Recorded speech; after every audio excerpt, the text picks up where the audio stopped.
안녕하십니까. 힐링앤콜링의 최일도 목사입니다.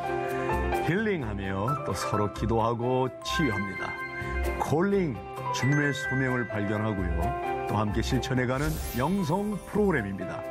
오늘도 역시 힐링앤콜링으로 기도 제목을 신청하신 성도님들과 전화 연결로 함께 기도하고 또 위로하는 시간을 갖겠습니다. 국내 해외 뉴스를 살펴보면서 함께 기도하는 시간을 갖습니다. 힐링앤콜링에서는 여러분들의 적극적인 사랑, 뜨거운 관심으로 참여로 함께 진행됩니다. 오늘도 저와 함께 이 프로그램을 함께 진행해 주실 두 분의 패널을 모시겠습니다. 네, 장신대 실천신학 교수님이시고 상담소장님이신 홍인정 박사님 모셨습니다. 안녕하세요. 네, 감사합니다. 또 지성과 영성의 조화로운 균형이라고 그럴까요? 우리 박정숙 교수님 모셨습니다. 네, 안녕하세요. 고맙습니다. 네, 오늘도 최선을 다하겠습니다. 고맙습니다. 홍 박사님. 이렇게 우리 힐링앤콜링에 함께 참여하신 소감 어떻습니까? 좀 긴장되고요. 또 앞으로 이 방송을 통해서 어떤 역사가 일어날까 기대감이 있습니다. 예. 우선 오랜만에 또 우리 교수님 뵈니까 저희 스승님 오성춘 교수님이 생각납니다. 첫 방송에 바로 이 자리에 앉아주셨거든요. 저는 신학생 시절에 오 교수님께서 상담해 주시지 않았으면 졸업을 못했을 사람입니다. 요즘 신학생들의 고민은 되게 또 어떤 것일지도 궁금해지는데요. 주로 어떤 상담을 제일 많이 하시나요? 요즘 신학생들의 고민, 청년 대학생들은 아무래도 신학교에 왔지만 진로에 대한 고민도 많고 연애에 대한 고민도 많이 있고요. 또 신학을 전공하는 사람들도 이 소명에 대한 고민을 하는 사람들이 종종 있습니다. 그리고 아무래도 신대원생들은 결혼한 사람들이 많을 거 아닙니까? 네, 결혼하고 임신하고. 부부 갈등 문제도 꽤 많이 상담을 받겠네요. 네, 갈등이라기보다는 더 잘 살려고 상담을 요청합니다. 그렇군요. 예. 자, 우리 박 교수님, 지난 1회 방송 보셨죠? 네. 보고 느낌이 어떠셨어요? 오히려 제가 정말 이 방송 진행하면서 힐링이 되는 듯한. 왜냐하면 이렇게 다른 분들의 어려움이라고 얘기를 하시는데 그 말씀을 듣고 같이 중보를 하잖아요. 그러면서 뭔가 우리도 더 나은 세상을 위해서 우리가 함께 기도하고 있다는 것 자체가 굉장히 커다란 저한테도 위로가 되는 것 같아요. 그렇습니다. 그러면서 좀 콜링의 역사가 좀 꼭 나타났으면 좋겠다라는 생각이 들었습니다. 네. 지금 우리가 살고 있는 대한민국은 그 어느 때보다도 기도가 절실히 요청될 뿐만 아니라 서로가 판단하고 정죄하기 전에 위로와 격려가 필요한 시절을 지내고 있습니다. 힐링앤콜링을 시작하기에 앞서 제가 먼저 기도하겠습니다. 하나님 아버지 고맙고 감사합니다. 주님 은혜 가운데 힐링앤콜링 두 번째 방송을 시작합니다. 주님, 한 주 동안 우리의 삶이 얼마나 지치고 힘들었는지 모릅니다. 나라와 사람에 대한 불신과 분노가 가득 찬 마음이었고 또 신앙생활 하면서도 절망적인 상황에 낙심하기가 쉬웠습니다. 지금 우리 모두가 할 것은 인간적인 방법이 아니라 오직 하나님께 매달리며 기도해야 할 때인 줄 믿습니다. 주여 함께해 주시옵소서. 우리 힐링앤콜링과 함께해 주셔서 우리 전국의 모든 시청자들이 다 한마음 한뜻이 되어 우리 주님과 첫사랑을 맺었던 그 마음으로 돌아가게 해 주시옵소서. 힐링앤콜링 이 영성 프로그램도 오직 기도로 준비하고 기도로 마치게 주여 친히 성령께서 역사해 주시옵소서. 오늘도 모든 기도를 하나도 땅에 떨어지지 아니하시고 시작부터 끝까지 들으시고 응답해 주시는 예수님의 이름으로 간절히 기도드리나이다. 아멘.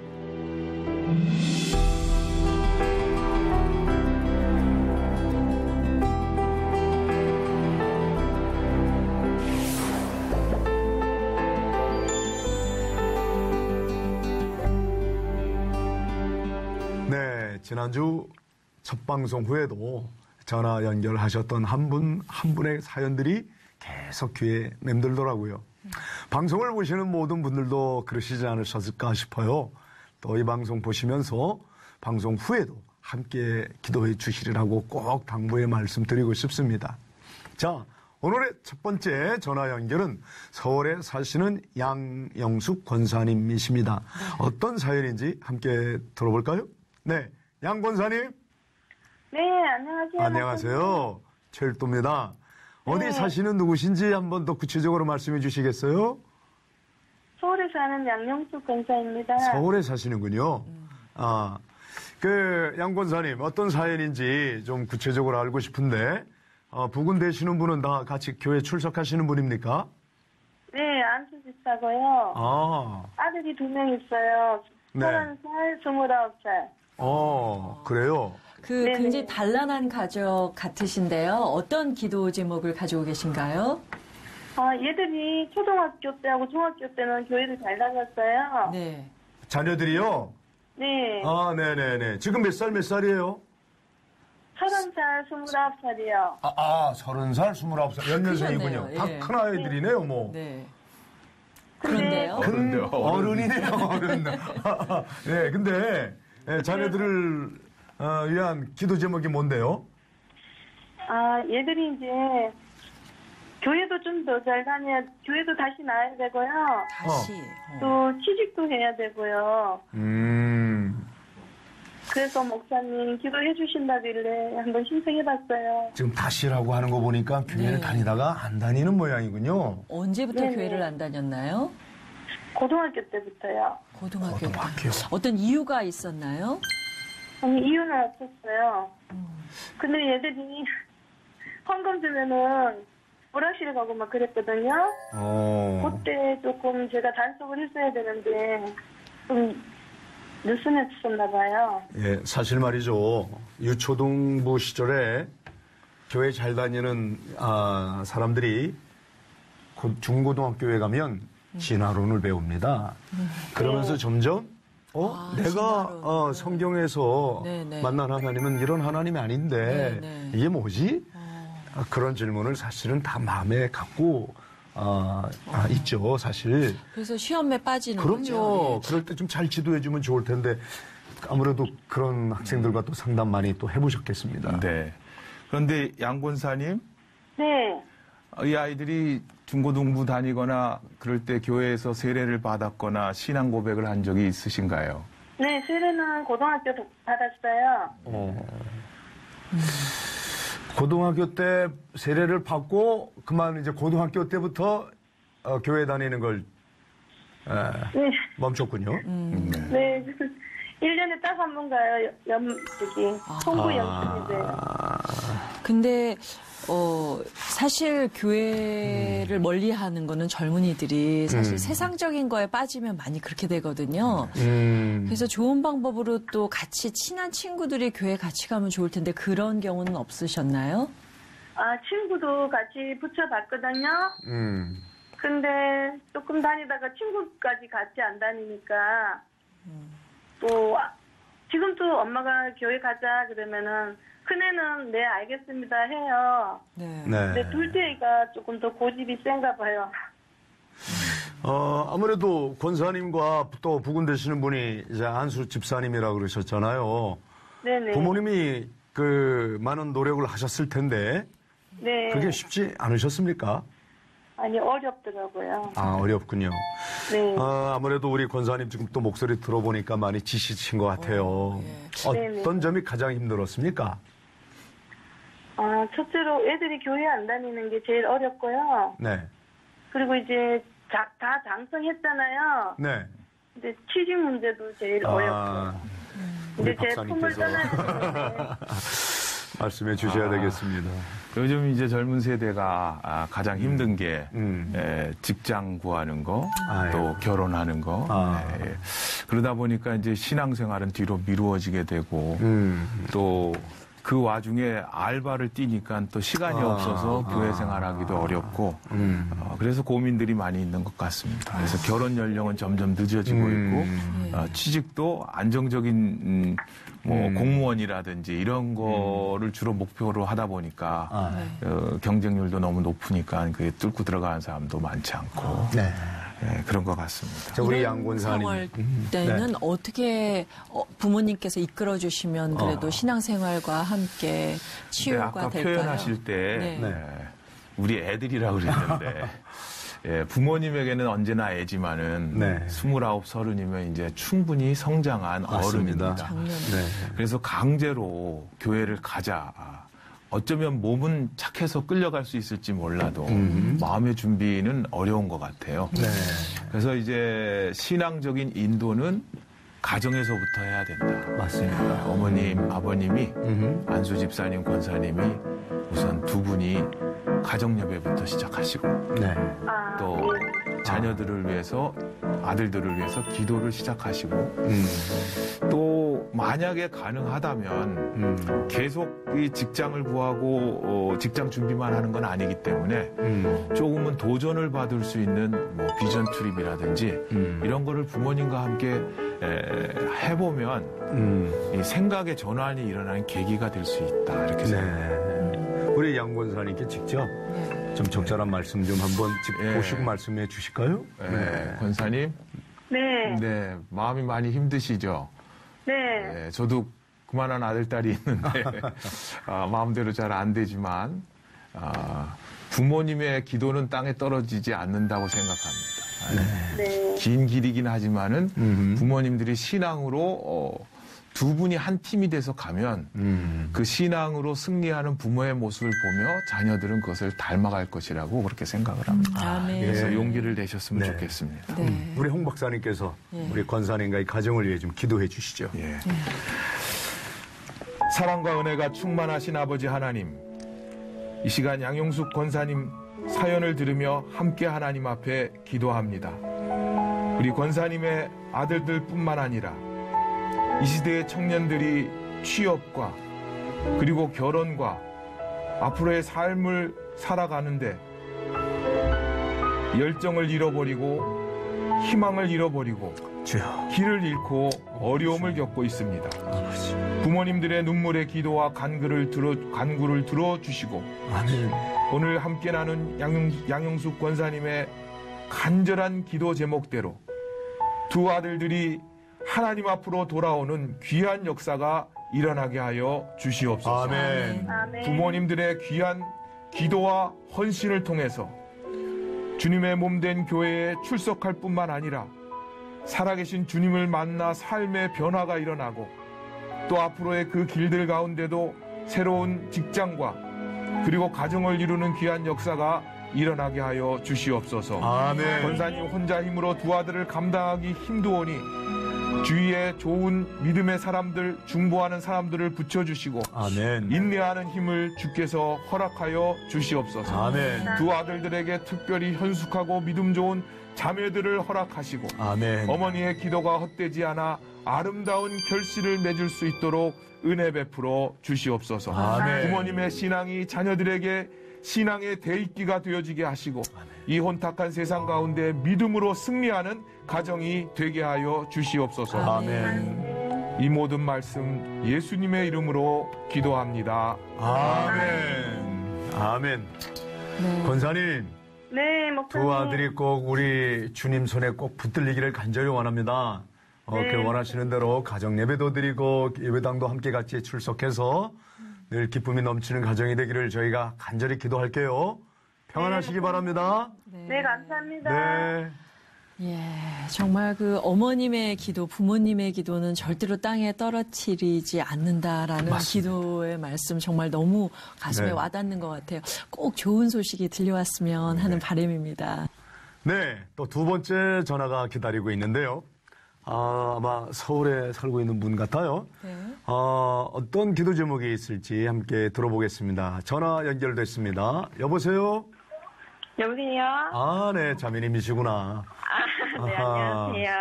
어떤 기도 제목이 있는지 궁금합니다. 네. 저는 황미선이라고 하고요. 이름은 황미선, 유선입니다. 유선 자매? 네네.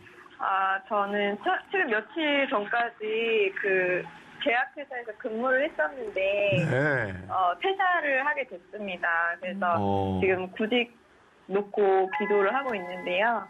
그 부분 좀 말씀드리려고. 네네, 그렇습니다. 그 어떤 직장을 다니셨었나요? 저 제약회사 다녔고요. 몇 년이나 다니셨어요? 한 2년 정도 다니다가 네, 좀 많은 고민 끝에 퇴사 결정을 내리게 되었습니다. 사실 제약회사면 그래도 네. 요즘처럼 취직하기가 어려울 때 좋은 직장을 들어가게 되셨는데 왜 그만두셨는지 여쭤봐도 될까요? 일단은 뭐 육체적으로 제 마음적으로도 많이 이렇게 소진이 된 상황인데 그 다른 직업에 비해 돈은 되게 많이 주셨었거든요. 좀 많이 받았긴 했는데 제 마음속에 계속 그 공허함이 있고 이렇게 신앙생활을 제대로 하기 어려운 정도의 이렇게 상황이 이어지면서 네, 그래서 후회는 지금 하진 않는데, 네, 그런 상황입니다. 네. 그래도 이렇게 힐링 앤 콜링에 연락을 하실 때는 그럼요. 뭔가 마음에 무거운 고민이 있으실 것 같은데, 어떤 고민이세요? 네. 네, 일단은 그 회사에서 퇴사를 하고, 지금 이제 뭐 마음적으로 육체적으로 좀 편한 상황이긴 한데 다시 구직을 하려면 네 이제 그게 조금 내 불안감이 없지 않아 있고요. 걱정도 되고 뭐 혹시 경제적으로 제가 어쨌든 포기한 부분이 있었던 건데 지금 다시 뭐 다른 직업을 구했을 때 그런 경제적인 부분을 제가 이렇게 그 부분에서 좀 자유로울 수 있을까? 좀 그런 걱정도 되기도 합니다. 자, 새 직장을 구하고 계시는데 그 네네. 기준은 뭡니까? 어떤 직장이길 원하세요? 예전에는 제가 그 직장을 선택한 데 있어서 이제 사람들이 말하는 저도 그렇게 물론 생각했었고 그러니까 돈이라는 그런 물질적인 것을 1순위로 삼았던 것 같아요. 이왕이면 월급 많은 것. 네. 예. 이왕이면도 아니고 무조건. 네, 무조건이었어요? 네. 그랬던 것 같은데. 그런데 지금은 그 우선순위가 좀 다릅니까? 예. 그게 2년 동안 제가 그렇게 돈을 우선순위로 삼고 일을 하다 보니까 제 일에 대한 그 목적이 다른 데 있다 보니까 일에 대한 능률도 안 오르고 제 뭐 자존감도 낮아지고 좀 그렇더라고요. 그래서 그 경험을 좀 삼아서 이제는 하나님의 좀 뜻을 구하고 하나님이 원하시는 우선순위가 뭘지 구하고 그 목적대로 좀 나아갈 수 있었으면 좋겠다는 내 마음이 있습니다. 네. 참 대단한 것 같아요. 사실 연봉을 기본으로 젊은이들이 직업을 선택하게 되는데 그것을 버리고 뭔가 자신의 중심을 찾고자 하는 것. 그래도 갈등이 굉장히 많은 것 같아요. 어떤 말씀을 드려야 될까요? 예. 갈등이요? 네, 갈등이 많았는데 그게 하나님께서 제가 그 2년 동안 그 일을 하면서 마음으로 알려주시더라고요. 제가 계속 물질적으로는 풍요해지고 있는데 제 마음은 계속 공고해지는 그런 제 마음 상태를 보았거든요. 그래서 너무나 과감하게 정말 딱 결정을 할 수 있었던 부분인 것 같아요. 공 박사님, 이렇게 지금까지 지내오시면서 자매님처럼 일터나 직장 없는 공백 기간이 혹시 있으셨나요? 없으셨나요? 저요? 네. 있어본 경험이 없으시면 파타임으로. 파타임으로. 파타임. 풀타임 경험 있으세요? 저는 이런 경험이 있어요. 제가 예전에 그럼 그 경험도 얘기해 주시면 대장금에 중전마마를 했을 때가 있었는데요. 한 10년 동안 아침 방송을 매일 진행하면서 드라마까지 하다 보니까 정말 제 몸과 마음이 다 소진이 되고 일요일마다 스튜디오 녹화를 해야 돼요. 그렇기 때문에 전혀 교회를 갈 수가 없는 거예요. 그거를 6개월 하고 나니까 굉장히 제가 픽박해지고 근데 그게 아주 세계적으로 인기 있는 드라마였잖아요. 그러다 보니까 정말 너무 많은 섭외도 들어오고 인기도 없고 그랬는데 마음이 행복하지가 않더라고요. 그래서 제가 모든 걸 그만두고 유학을 떠났어요. 그랬구나. 네.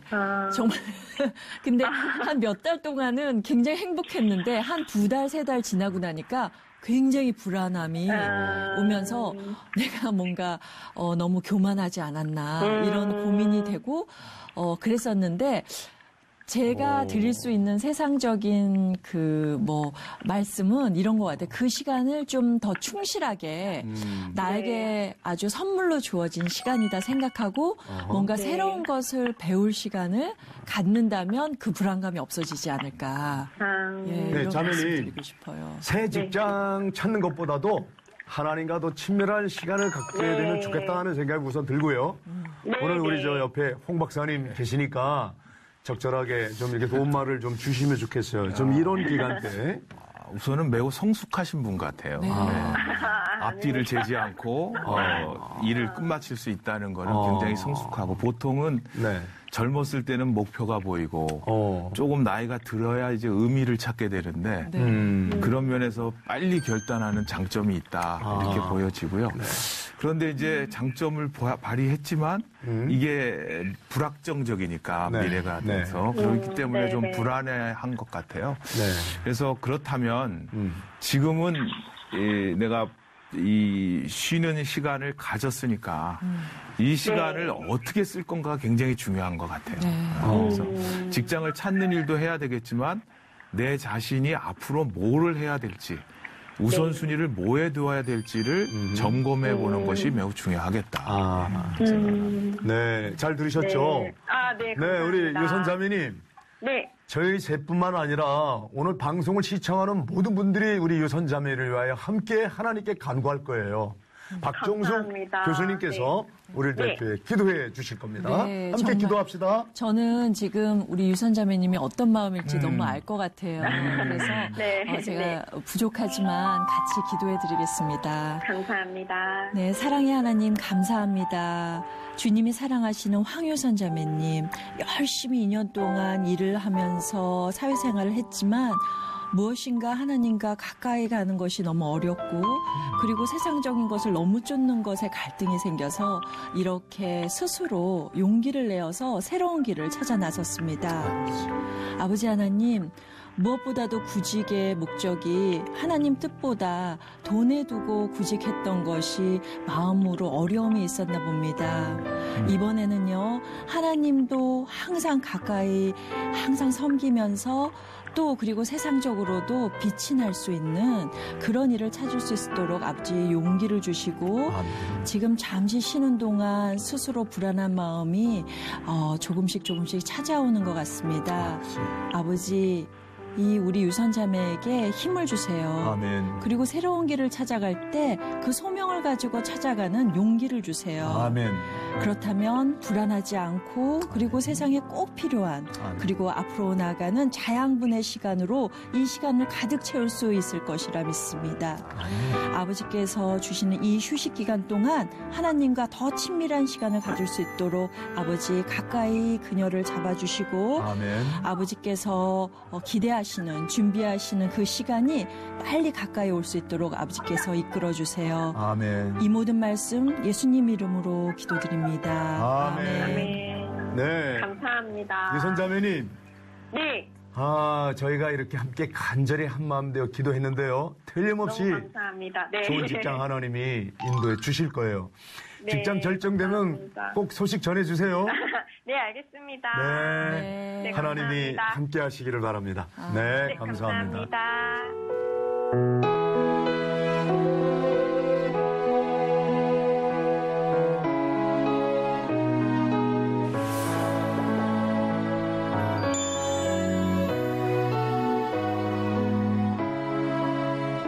전화 연결해서 취업 준비생 사연을 접하기도 했지만요.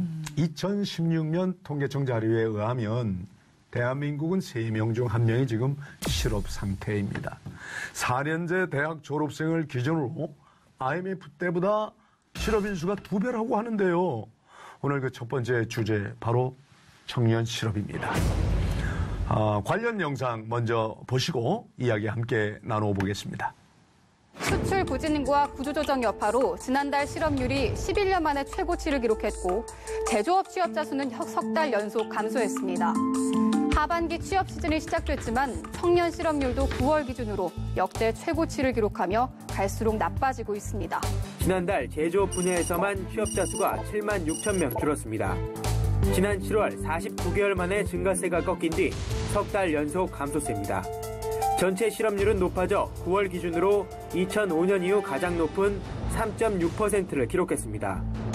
9월 달부터는 이제 그 기업체들이 그 채용 공고가 나기 시작하기 때문에 계절적으로 보면은 9월 달부터는 좀 청년층만 봤을 때는 좀 높아질 수도 있는 거예요. 네. 아프니까 청춘이다. 아프니까 청춘이다. 그런 네, 책 제목이 있었죠. 네, 베스트셀러였죠. 네.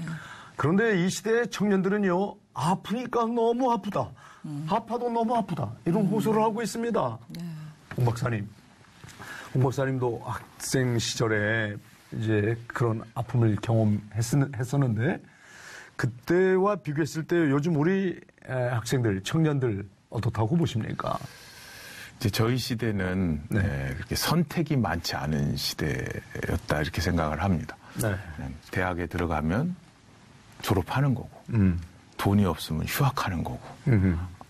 근데 요즘은 대학에 들어갔는데 휴학을 합니다. 휴학을 하는 이유는 의미를 못 찾기 때문이죠.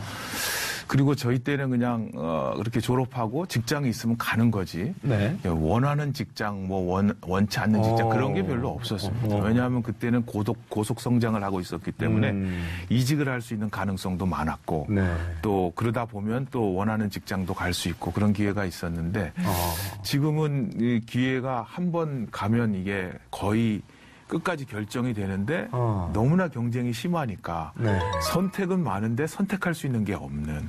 그래서 가장 큰 고통과 아픔은 선택의 폭은 굉장히 넓어졌는데 오히려 선택할 수 있는 게 없다. 아이고. 또 우리는 그냥 주어진 환경에 그냥 끌려가는 세대였지만 지금은 본인이 의미를 찾지 못하면 헌신할 수 없고 열정을 보일 수가 없기 때문에 그런 면에서 더 힘든 게 아닌가 그런 생각. 박 교수님 청년 시절은 어떠셨나요? 글쎄 그렇게 많이 차이 안 나는 것 같아요. 근데 이랬던 것 같아요. 네. 대학교를 졸업하면 직장이 있겠지라는 희망은 있었던 것 같아요. 근데 지금 제가 우리 학생들을 보면 졸업을 해도 나는 갈 직장이 없다라고 스스로 굉장히 자포자기 상태인 학생들을 보면 정말 기성세대로서 너무 미안한 생각이 들고 또 더 큰 거는 이제 상대적인 박탈감이죠.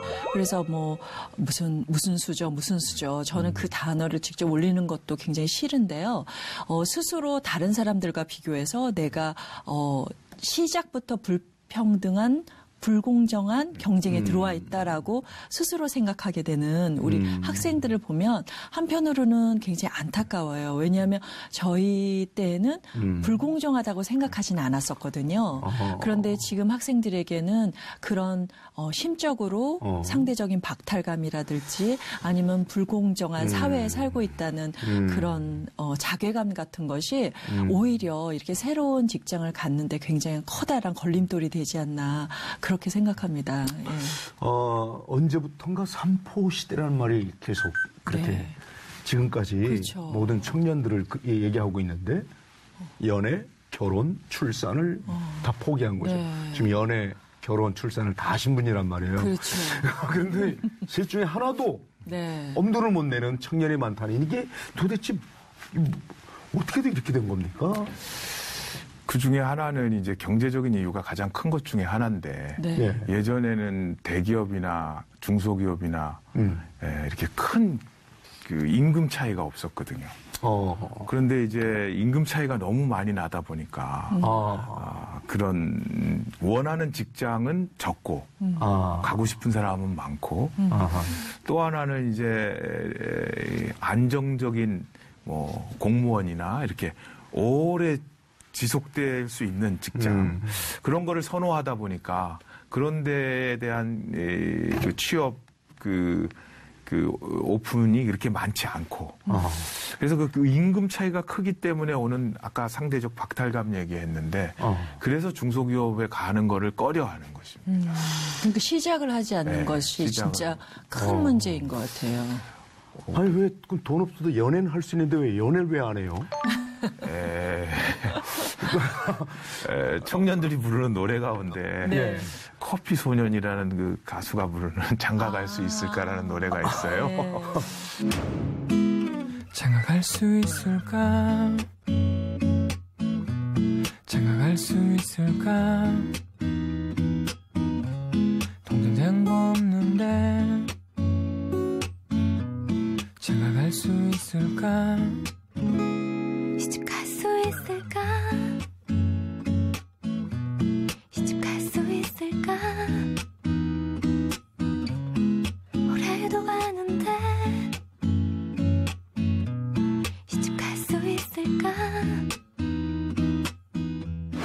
굉장히 슬픈데 내가 장가갈 수 있을까? 장가갈 수 있을까? 시집갈 수 있을까? 직장도 없고 돈도 없고 그런데 예, 그런 노래도 있고요. 그러면 저 혹시 궁금한 게 있는데요. 신학생들도 이런 영향을 받고 있습니까? 제가 이제 신학생들은 지금 평균 연령이 결혼 연령이 남자는 32세 점 몇, 여성은 한 30세 이렇게 되는데 네. 아직 정확한 통계는 안 냈지만 신학교는 조금 일러요. 그래서 제가 긍정적이네요. 그걸 왜 그럴까 그랬더니 첫째는 직업이 분명하다. 신학생들은 갈 길이 분명하고 또 하나는 경제적인 기대가 없다.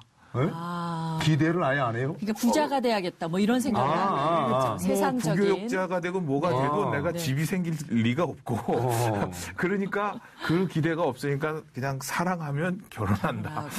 아직 연구는 안 했지만 제가 본 거는 그런 것입니다. 그렇게 보면 현대 청년들은 직장이나 앞으로 미래에 대해서 불확정적이고 그리고 결혼에 대해서 적어도 결혼 비용이 너무 많이 드는 거예요. 집 뭐 전세금이라도 마련해야 돼. 그러려면 시작이 너무 힘들기 때문에 아예 시작을 안 하는 것이죠. 그래도 우리 박 교수님이 신앙생활할 때는 대학생들이 교회에 많았잖아요. 그렇죠. 지금 4%, 5%도 안 된다는 얘기를 그 주일학교라든지 그리고 특히 대학교 때는요. 예전에는 CAA 그러니까 크리스찬 동아리가 굉장히 많았어요. 그래서 저도 대학교 다닐 때 물론 저희 학교가 미션 스쿨이긴 했지만 그런 크리스찬 동아리에서 뭐 연합 서클도 만들고 굉장히 열심히 하면서 학교와 그 주일학교와 그게 거의 같이 갔던 기억이 나는데요. 지금 같은 경우는 학교 캠퍼스를 둘러봤을 때 그런 청년들, 대학생들 그 믿음의 동아리는 별로 보이지 않는 게 좀 아쉬운 점인 것 같아요. 정말 다음 세대를 위한 기도가 너무 절실한 것 같습니다. 홍 박사님, 다음 세대를 위한 뜨거운 기도 꼭 지금 이 시간에 우리 시청자들과 함께 하고 싶습니다. 여러분 함께 기도합시다. 사랑의 아버지 하나님, 이 시대의 청년들을 위하여 기도합니다. 주여. 다음 세대가 교회에서 점점 줄어들고 있고 주여. 이 시대를 살아가는 청년들이 너무 아파하고 있습니다. 대한민국은 여러 가지로 혼란을 겪고 있고 비전과 꿈을 꿔야 할 청년들이 나라를 불신하고 기독교를 불신하며 현실을 외면하고 있습니다. 우리 기성세대와 이전 세대와 선배 세대의 불찰과 잘못을 용서하여 주시옵소서. 아멘. 아름다운 신앙의 유산을 남기지 못하고 믿음의 본을 보여주지 못한 것을 회개하오니 용서하여 주십시오. 아멘. 그리고 이 땅의 청년들이 다시 꿈을 꾸고 자기 안에 갇혀 있는 것이 아니라 그 터널을 뚫고 다시 나와서 하나님께서 주시는 비전과 꿈을 꾸고 용기를 잃지 않도록 붙잡아 주시옵소서. 아멘. 여러 가지 방해하는 세력들이 있습니다. 살아가기에 너무나 벅차고 어렵고 눈물 흘리고 힘들어하는 사람들이 있습니다. 하나님께서 불쌍히 여겨주시고 아멘. 이 세대를 긍휼히 여겨주시고 아멘. 지켜주시며 아멘. 하나님께서 허락하신 믿음으로 세워지는 믿음의 귀한 선배들의 모습을 바라보며 회복되는 귀한 역사가 있게 하여 주시옵소서. 아멘. 예수님의 이름으로 기도합니다. 아멘.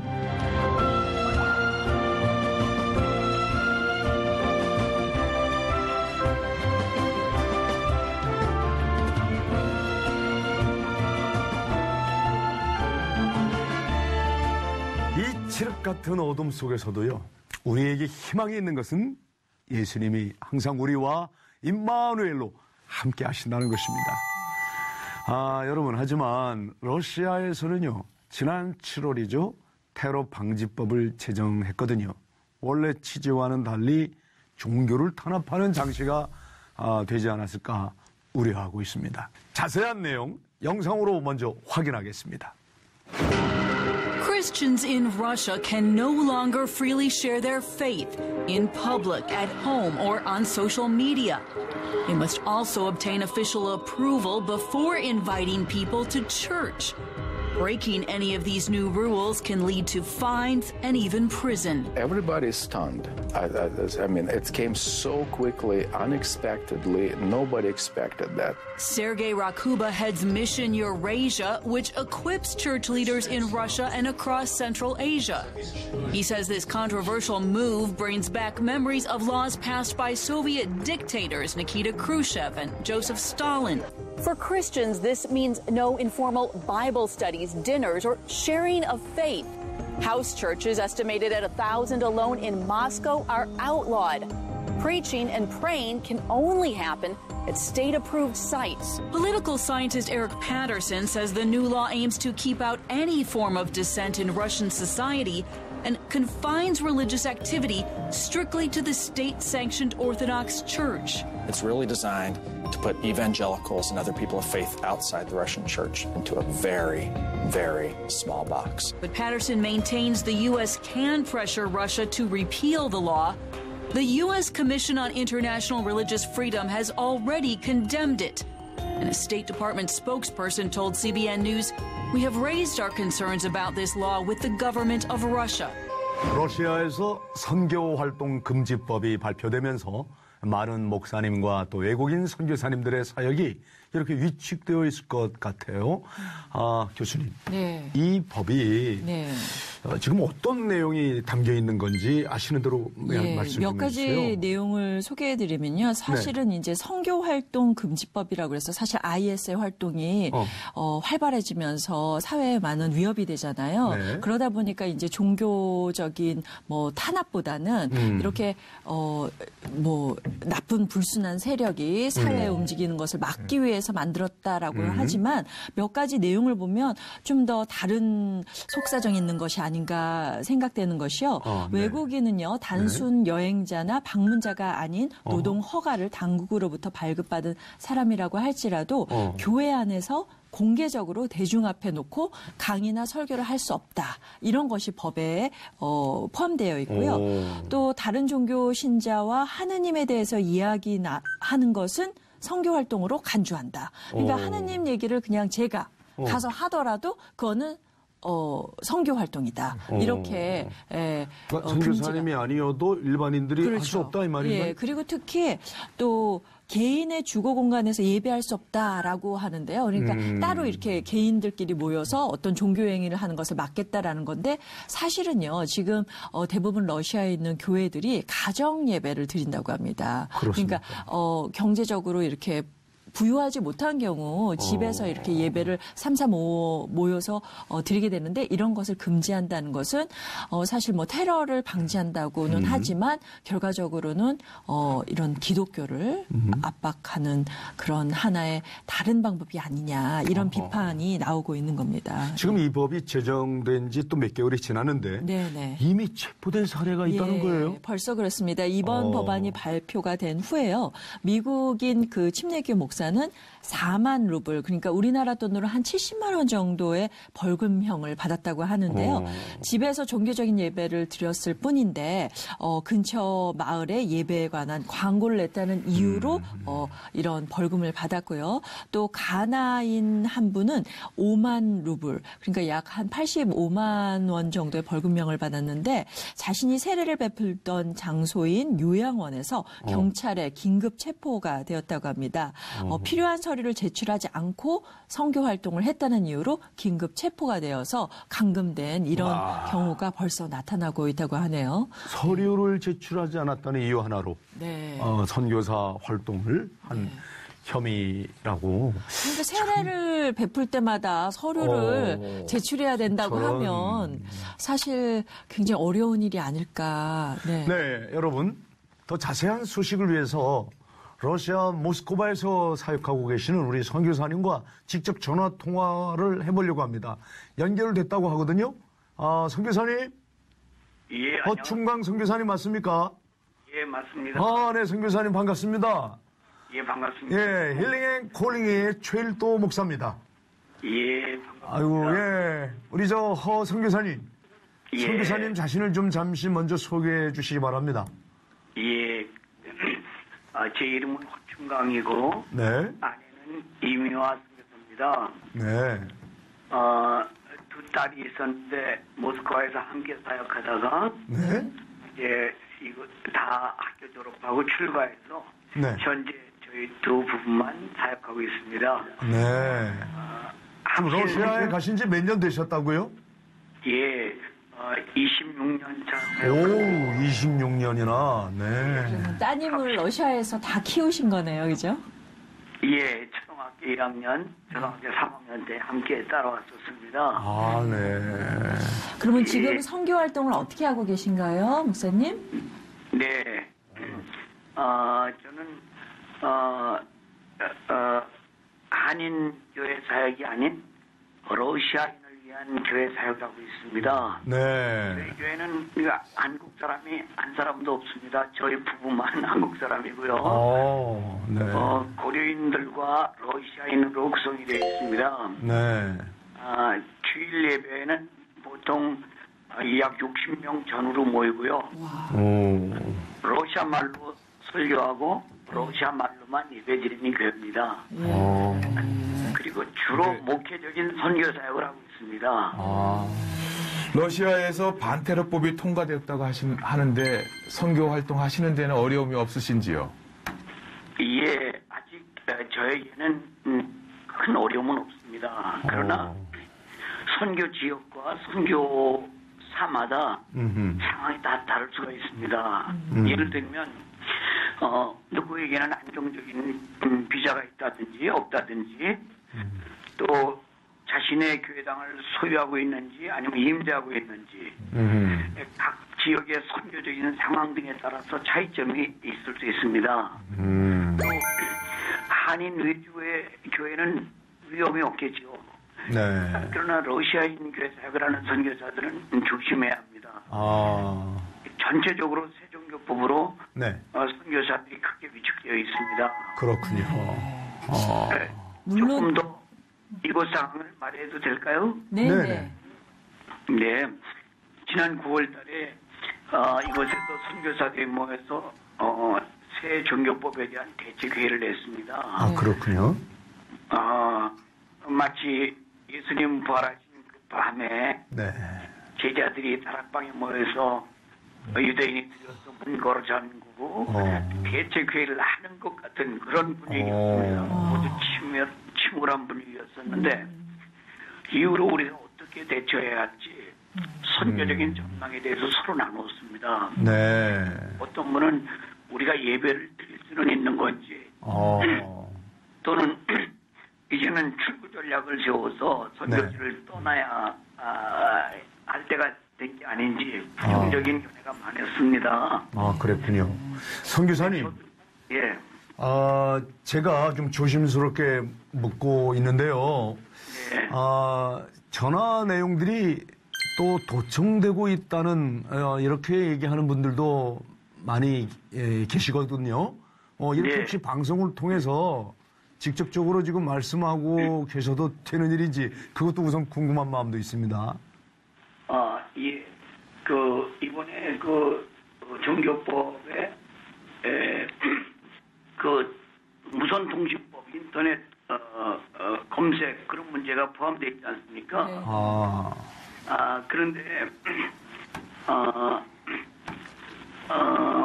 아마 정치 문제나 또는 러시아 종교 문제나 이곳에서 민감하게 생각하는 부분만 말하지 않으면 괜찮다고 봅니다. 그러니까 정치 관여나 또는 정치 비판을 하지 않으면 뭐 선교사와 선교사가 또는 목사가 서로 대화하는 것에 대해서는 그렇게 큰 지장이 안 된단 말이죠.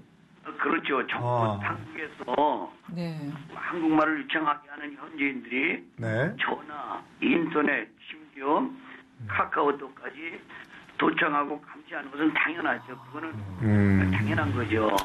이게 오래된 선교사뿐만 아니라 새로 귀만 선교사들도 다 도청을 한다고 합니다. 그런데 제가 이렇게 말할 수 있는 것은 아무리 도청을 해도 러시아 국법에 위배되는 언행을 안 하면 문제가 될 것이 없습니다. 아유, 우리 허순 교사님 담대하세요. 네. 우리 우선 박수로 격려의 박수 한번 해주십니다. 힘내세요, 정 교사님. 네. 예수 그리스도와 아멘입니다. 하나님의 말씀만 말하면 문제될 것이 없습니다. 아멘입니다. 네. 그러면 선교사님 지금 정말 어려운 상황에서도 이렇게 담대하게 선교 활동을 하고 계신데 어떤 기도 제목을 가지고 계세요? 예, 기도 제목 얘기하라고는 할 게 많이 있습니다. 네. 제가 찬송가 작업을 하고 있습니다. 제가 목사 되기 전에 고등학교 음악 교사를 10년 했습니다. 하나님께서도 그 재능을 사용해 주셔서 러시아 복음성가 집을 출판했었고요. 2006년도에는 대부분의 러시아 개신교에서 쓰고 있는 러시아 찬송가를 5년에 걸쳐서 노트북으로 피날레 프로그램으로 만들었습니다. 그런데 최근에 이 500곡의 복음성가집을 거의 90% 완성을 했어요. 그러다가 오랫동안 앉아서 작업하다 보니까 허리 디스크가 삐져나와서 터졌습니다. 그래서 이것을 좀 중단했는데 새해 초에 이것을 마무리해서 출판하기를 기도해 주시면 감사하겠고요. 또 2006년도에 러시아 찬송가 361곡을 만들었어요. 그런데 이제 거기에 수정해야 할 것도 있고 또 100곡의 증거판을 출간하려고 합니다. 그래서 이거를 위해서 기도해 주시기를 바랍니다. 아이고, 네, 알겠습니다. 우리 홍 박사님. 또 기도 제목을 말씀드리겠습니다. 기도를 많이 부탁드리려고요. 격려의 말씀 좀 해 주시죠. 저희 주일학교 청년부 성가대 부흥을 위해서 기도해 주시기를 부탁드립니다. 알겠습니다. 알겠습니다. 우리 제 곁에 홍인종 박사님께서 함께 같이 지금 얘기를 다 듣고 우리 선교사님 힘내시라고 격려의 말씀 좀 해 주시라고 제가 부탁을 드렸어요. 잠깐 듣고 우리 또 기도할게요. 허선교사님. 선교사님은 현지에 나가 있지만 이 뒤에 있는 저희들은 기도의 밧줄로 꼭 붙들고 있습니다. 허리 디스크도 다 나시고 다음 세대를 위한 찬송가 사역도 또 다음 세대들도 잘 사역이 부흥되기를 저희가 격려해드리고 기도하겠습니다. 우리 박 교수님도 한 말씀 하시죠. 그나저나 저는 그 작업을 얼마나 길고 긴 시간 동안 하시느라 허리 디스크가 나가는 것도 모르시고 이렇게 하셨다는 말씀 들으니까 마음이 너무 안 좋습니다. 선교사님, 하나님 위해서 사역하시는 건 너무 중요하지만 몸을 건강히 하시는 건 정말 꼭 챙기셔야 될 것 같아요. 저희가 기도도 물론 드리겠지만 운동도 하시고 치료도 꼭 받으세요. 감사합니다. 우리 청년분들 어떻게 하죠? 선교사님, 정말 수고 많으십니다. 우리 저희들뿐만 아니라 한국교회가 또 이 방송을 시청하는 모든 시청자들이 이제 함께 한 기도 제목을 가지고 기도하는 겁니다. 기도하겠습니다. 감사합니다. 사랑과 은혜의 하나님 아버지 감사합니다. 주님께서 사랑하시는 러시아를 놓고 기도하게 하시니 더욱 감사합니다. 우리 한국의 모든 성도님들과 또 디아스포라로 흩어져 있는 모든 우리 한국교회 선교사님들이 이 시간 러시아를 두고 간절히 기도합니다. 그 땅에서 테러와 극단주의를 대처하겠다는 이유로 지금 복음 전파 금지법이 제정되면서 우리 선교사님들에게 많은 어려움이 있습니다. 하나님 도와주시옵소서. 하나님 긍휼히 여겨 주시옵소서. 그 땅을 하나님 불쌍히 여겨 주시옵소서. 그곳에서 사역하는 선교사님들과 목회자들이 주님 나라 확장하는 일에 어려움이 없도록 주여 도와주시옵소서. 하나님 아버지, 러시아 모스크바에서 사역 중인 우리 허충광 선교사님을 장중에 붙들어 주시옵소서. 올해로 미르교회 25주년 감사 예배를 드리게 되었다고 합니다. 이 미르교회에 출석하는 성도 한 사람 한 사람 기억해 주시고 예수 믿어 구원에 이르는 구원의 역사, 생명의 역사 모두 동참하게 해 주시며 이들을 통해 러시아 땅에 복음이 끝없이 증거되게 해 주시옵소서. 무엇보다도 우리 허 선교사님의 허리 디스크 고쳐 주시옵소서. 아멘. 사역하는데 너무도 많은 어려움을 겪고 있습니다. 하나님, 담대한 신앙처럼 허리를 펴게 하시고 걷기도 하고 뛰기도 하는 우리 선교사님 되게 해 주시옵소서. 아멘. 하나님, 많은 중보자들을 세워주시옵소서. 우리 허 선교사님을 돕는 손길들이 더 많아지게 해 주시옵소서. 러시아의 찬송과 문화로 주님 나라를 확장시키는데 크게 쓰임받는 우리 허 선교사님과 미르교회가 되게 해 주시옵소서. 늘 사랑과 은혜 베풀어 주시는 우리 구주 예수님의 이름으로 간절히 기도드리나이다. 아멘. 아멘. 네. 제 목사님 감사합니다. 네, 허 선교사님 힘내셔야 됩니다. 제 목사님. 네. 제가 네. 이기주의자처럼 제 기도 제목만 말했는데. 아유, 아닙니다. 그 두 가지 더 부탁드리겠습니다. 네, 말씀하시죠. 비자 문제가 해결되지 않은 선교사들이 좀 어렵습니다. 많습니까? 몇 분이나 되시나요, 우리 한인 선교사님들이? 여기에 과거에는 한 80가정이 있었는데. 네.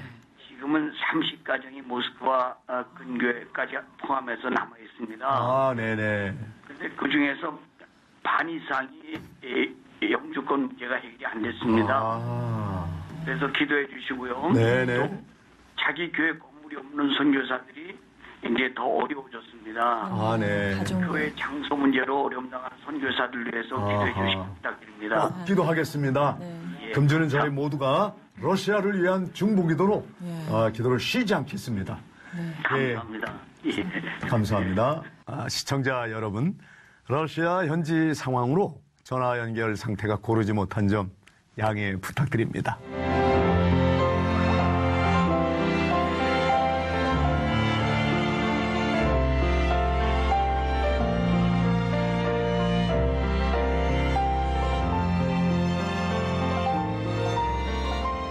벌써 힐링 콜링 마칠 시간이 가까웠네요. 네. 기도 제목 하나하나 기억하면서 또 생각나실 때마다 함께 기도해 주시면 좋을 것 같습니다. 홍 박사님. 네. 마지막으로 오늘 함께 같이 참여하시면서 느낌이 어떠신지 또 어떤 말씀을 꼭 당부하고 싶은지 마지막으로 말씀해 주시죠. 아들들의 그 신앙의 회복을 위해서 또 직장을 위해서 또 우리 선교사님들 선교 사역을 위해서 기도하고 함께 이렇게 나누다 보니까 세계가 이렇게 복음으로 연결되어져 있고 믿음의 형제자매들이 이렇게 연결되어져 있는 책임감도 느끼고 뿌듯함도 느끼고 또 기도를 열심히 해야 되겠다 이런 마음을 갖게 됐습니다. 과거에는 우리가 교회마다 심야기도 철야기도 많았잖아요. 요즘 또 많이 사라졌거든요. 우리 힐링 콜링이 전국 교회가 다 함께 심야 기도하고 또 모일 때마다 기도하는 기도의 불씨를 던지는 일이 됐어요. 네, 정말 그러면 좋겠고 오늘 특히 마음이 아팠던 것이 젊은이들의 기도가 많았습니다. 예. 젊은이들이 기도할 거리가 많이 있다는 거 참 좋은 거지만 또 한편으로는 그렇게 기도할 수밖에 없는 그렇게 힘없이 에너지 없이 이렇게 젊은이들이 위축된다는 것이 너무 가슴 아픈 일인 것 같아요. 이건 정말 저희들이 쉬지 않고 기도해야 되는 제목이 아닌가 맞습니다. 싶습니다. 네, 오늘뿐만이 아닙니다. 우리는 쉬지 않고 기도하겠습니다. 우리 홍 박사님 그리고 또 박 교수님 함께 기도해 주셔서 대단히 고맙습니다. 오늘 마지막으로 시편 말씀을 함께 나누며 마무리할까 싶습니다. 나를 기가 막힐 웅덩이와 수렁에서 끌어올리시고 내 발을 반석 위에 두사 내 걸음을 견고하게 하셨도다. 시편 40편 2절 말씀입니다. 지금 대한민국은 정치적 난국이라는 표현을 할 정도로 아주 어려운 상황입니다. 하지만 위기는 곧 기회라고 하는데요. 여러분 늦지 않았습니다. 지금이야말로 깨어 기도할 때인 줄로 믿습니다. 꼭 한 주 동안 우리 주님 붙드십시오. 십자가 튼튼히 붙들고 함께 기도하는 성도가 되시기 바랍니다. 대단히 감사합니다.